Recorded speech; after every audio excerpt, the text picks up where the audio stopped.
Shabbat Shalom, everyone. Shabbat Shalom. So, as I mentioned at the beginning of the service, I began this past week at Asrui. I was actually at Olin Singh Ruby Union Institute in, yes, it's called Oconomowoc, Wisconsin. It is a mouthful, but that is what it is called, Oconomowoc, Wisconsin. And I know that you've heard me and other of our clergy talk about this before. Rabbi Azriel actually came to Asrui many years ago as one of the mishlachat, one of the Israelis that come to spend the summer at Asrui as a counselor, and fell in love with the community, fell in love with his beloved Elise at that camp, and ended up coming to rabbinical school. So we have in this congregation a very long history of being connected to this camp. And yet, I feel that it's important every year to talk a little bit about my time there, because it really is one of the most special places, I think, for me and for my family and for so many people in our congregational family. So I feel like the best way to do this is kind of to describe things you might see at Asrui that you would not really see anywhere else. So for example, you probably wouldn't see anywhere else a room that is probably at least twice as big as this, filled with hundreds and hundreds of campers singing at the top of their lungs to all Hebrew songs. And not just singing, like shouting, but not singing loudly, not screaming. It's an important distinction. But loudly, with enthusiasm, with hand motions, and they know all of the words because that is who their community is. You also, raise your hand, let's get a show of hands. If you think that most grade school and middle school kids think line dancing is cool. Anybody?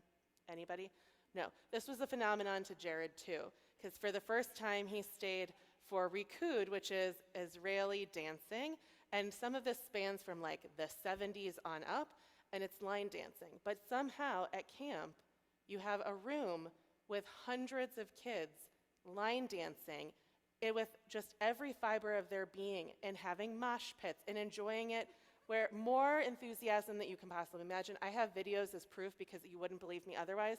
You can find me later, I will show you. There are some places that you can create this kind of magic where you have Rikud Ayam, which is Rikud of the people, where you have Israeli dancing, where you're not alone in doing these things. You're not alone in singing Hebrew songs with enthusiasm. You're not alone praying twice a day, and it's actually fun to do. That's part of my role there. I got to lead services twice a day. Tammy's son, Max Gendler, was possibly the coolest designation one could have at camp is song leader, and Max was a song leader, so you know what I'm talking about. You've seen it. So we have these opportunities when we come together for our kids, for our next generation, to be amongst other people in community where they're not one of the only Jewish kids.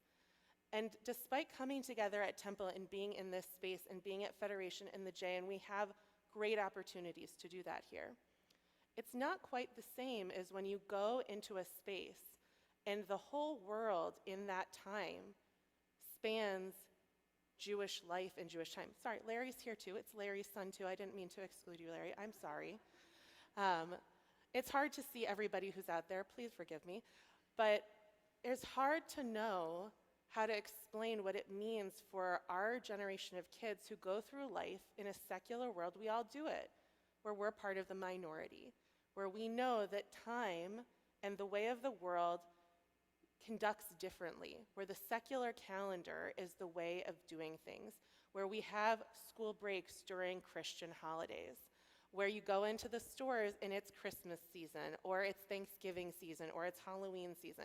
You very rarely walk into a store and see more than a couple of shelves full of Passover food, oftentimes during Hanukkah, but that's a whole different story. But here at camp, we have opportunities to weave Judaism and Jewish life into every single thing. So I got to be part of this unit called Gesher, and they have intensives. They get to choose a focus area where they spend an hour and a half of their day. So they got to choose science or cooking or outdoors sorts of things, which include canoeing and hiking and biking and things like that, or make a musical. So never before getting to camp have I been asked, talk about a chemical reaction that's happened in the Torah. And I had to figure out a way to connect chemical reactions or making a roller coaster into Jewish life and into Torah or Talmud or our texts. I had the opportunity to help bring Judaism to life for these kids in a way that is really moving and really beautiful. We wove in the Torah portions of the week, which was the end of the book of Numbers over the last few weeks. And I had the opportunity to help them see how Torah can be a framework for their lives each and every day. One of the things that we did was talk about the daughters of Zelophehad. Now, the daughters of Zelophehad were 5 women from the tribe of Manasseh, and they were going to be passed over for inheritance because the rules of Torah are largely patriarchal in nature, and when a man passes away and he has no sons, the land and all of his inheritance at that point was given to somebody else. But instead of just sitting back and saying, okay, well, that stinks, oh well, the daughters of Zelophehad said, no, that's not fair. We are going to advocate for what we need, and we're going to help create change within the system that works for us.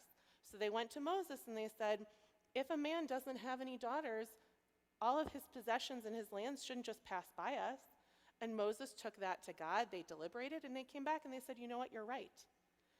But instead of just talking about the Torah portion, I asked the kids to think of things at camp that they wanted to change, that they thought might be in need of an adjustment to help gain some sort of fairness or justice in their eyes. Now, they came up with everything from inclusive snacks. Inclusive snacks means dairy-free, nut-free, and braces-friendly. Braces-friendly. They came up with better mattresses because more sleep equals happier campers. They came up with, we don't want to have menucha or rest time only in our bunks. We want to be able to enjoy the outdoors. Why should we be in our cabins? It's hot. We don't want to stay still. We want to enjoy the nature, enjoy teva. And they got an opportunity to create speeches, to make posters, and to present to camp leadership about some of those things. And while the answer was often no, right? We can't make sure every snack ever is all of the things that you might want it to be and also delicious and ice cream and all of that.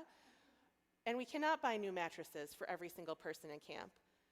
But they did get a little bit of leeway on menucha, and they got to have outdoor menucha for the rest of camp because they learned about compromise and about the idea that you don't always get your way in every single situation, and it doesn't have to be a winner gets all, winner takes all scenario. In so much of our life and in the world right now, that is the narrative that we and that they hear, that there's a winner and that there's a loser, and that there's no room for compromise. And yet the Torah and Judaism and Jewish values say differently. And so these kids had an opportunity to find ways to live Judaism and to find Jewish community.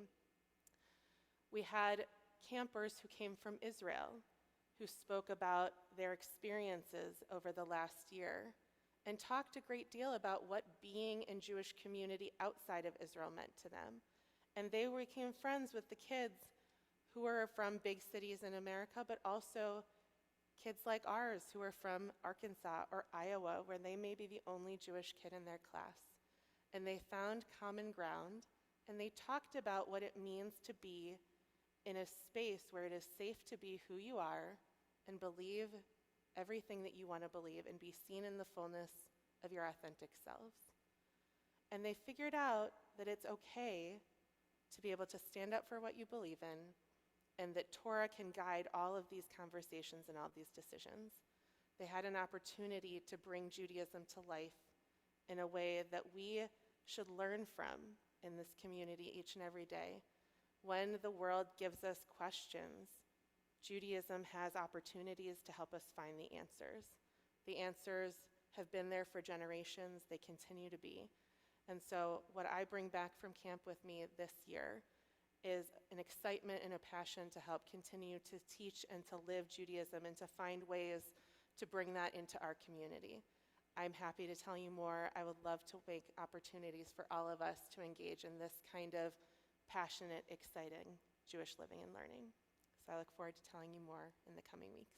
Shabbat Shalom.